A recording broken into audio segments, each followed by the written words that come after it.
घर का बंटवारा। अरे विनोद, तूने हलवाई को सारा सामान तो दे दिया है ना? अक्षय की शादी में कोई कमी नहीं रहनी चाहिए। आखिर सबसे छोटा भाई है तुम सबका। हाँ माँ, आप चिंता मत करो, मैं पूरा ध्यान रखूंगा।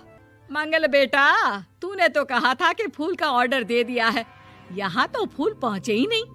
अब क्या बहू की विदाई के बाद फूल आएंगे? माँ, मैंने अभी बात की है फूल वाले से, वो रास्ते में ही है। आप किशोर भैया से क्यों नहीं कहती कुछ करने को? किशोर पहले ही मेरे बताए काम कर रहा है।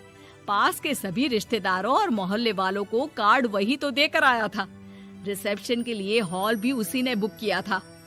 टेंट कुर्सी वालों को भी तो वही देख रहा है। पर कई मोहल्ले वाले तो हमारे भरे पूरे परिवार से जलते भी हैं। उन्हें बुलाने की क्या जरूरत थी?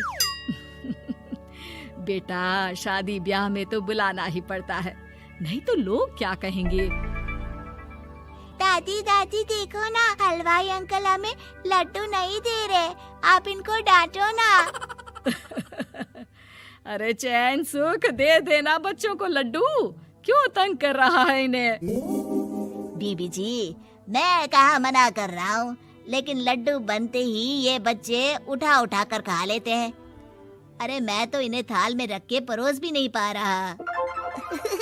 भागो, अब कोल्ड ड्रिंक पीने चलते हैं। भागो भागो, अब कोल्ड ड्रिंक पीने चलते हैं। जैसे कि आप देख रहे हैं, आज इस घर के सबसे छोटे बेटे अक्षय की शादी है। घर में बहुत चहल पहल है। कुलभूषण की बीवी कमला को फुर्सत ही नहीं है कामों से, लेकिन कुलभूषण और घर के बाकी लोग कहाँ हैं? आइए देखते हैं। अजी, आप यहाँ आराम से बैठकर गाने सुन रहे हो और घर में अभी तक इतने काम बचे हैं करने को। अरे भाई, मेरे सबसे छोटे बेटे की शादी है, इसके बाद तो मैं अब चिंता मुक्त हो ही जाऊंगा। और फिर घर में तुम हो, बेटे बहुएं हैं, तुम लोगों के होते हुए मैं क्यों काम करूं?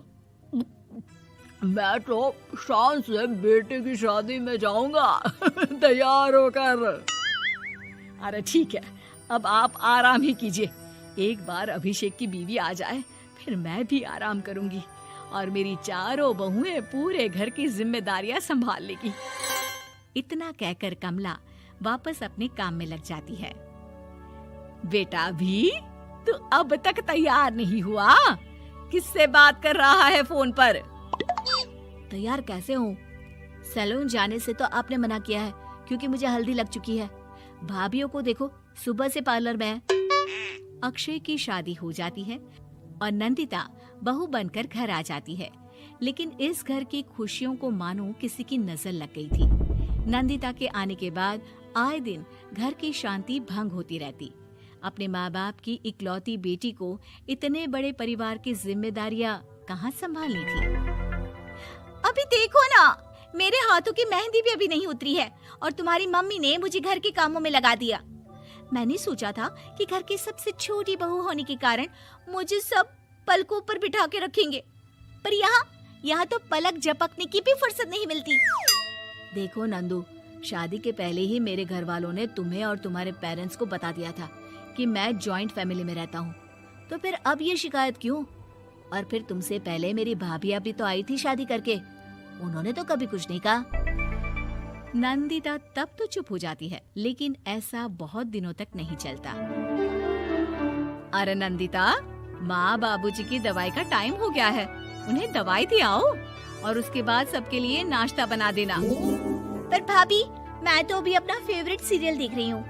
प्लीज मेरी जगह आप कर लो ना ये काम।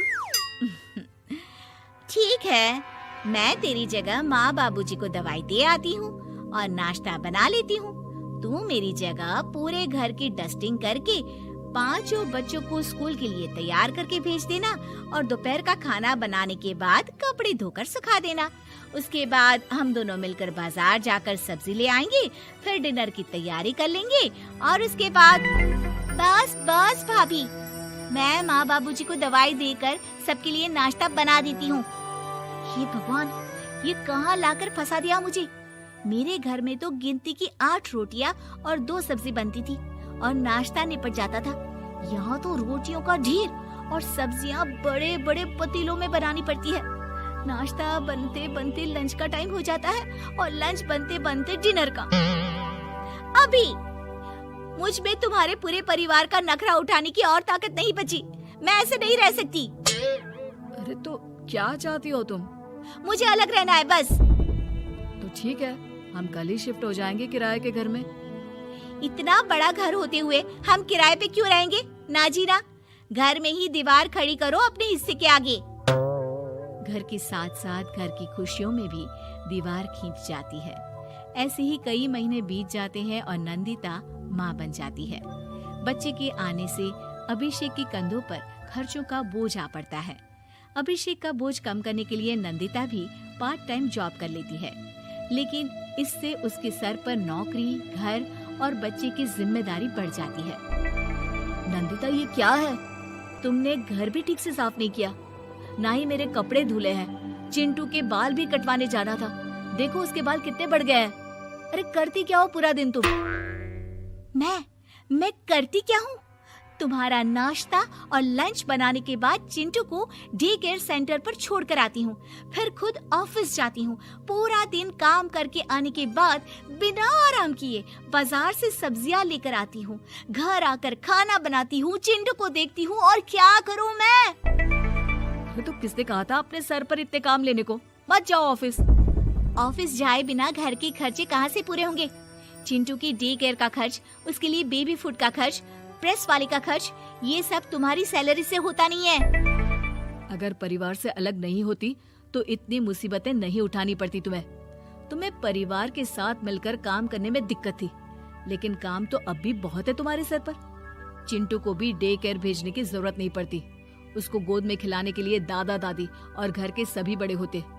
उसके साथ खेलने के लिए उसके भाई बहन भी होते।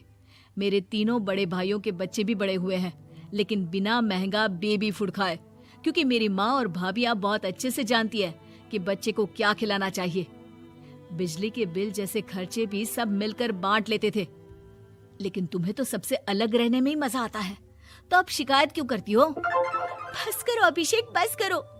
मैं मानती हूँ कि मैं गलत थी। मेरे एक गलत फैसले ने हमें बिल्कुल अकेला कर दिया है सबसे। एक घर में होते हुए भी हम बाकी परिवार से अजनबियों की तरह रह रहे हैं। अभिषेक और नंदिता की सारी बातें घर के बाकी लोगों को सुनाई दे रही थी। तभी कमला बोल पड़ती है। अरे नंदिता बहू, किसने कहा कि तुम अकेले हो? तुम्हारा इतना भरा पूरा परिवार है ना तुम्हारे साथ। हम तो बस ये चाहते थे कि तुम अपनी गलती समझ जाओ। अगर हम तुम्हें समझाते तो शायद तुम ना समझती, लेकिन अपनी गलती का एहसास तुम्हें खुद हो गया है, तो अब तुम समझ चुकी हो परिवार में एक साथ रहने का मोल क्या होता है। मम्मी जी, मुझे माफ कर दीजिए, अब ऐसा दोबारा कभी नहीं होगा। अरे माफी बाद में, पहले मेरा पोता जरा मेरी गोद में तो दे, और तू जाकर सबके लिए चाय बना ला।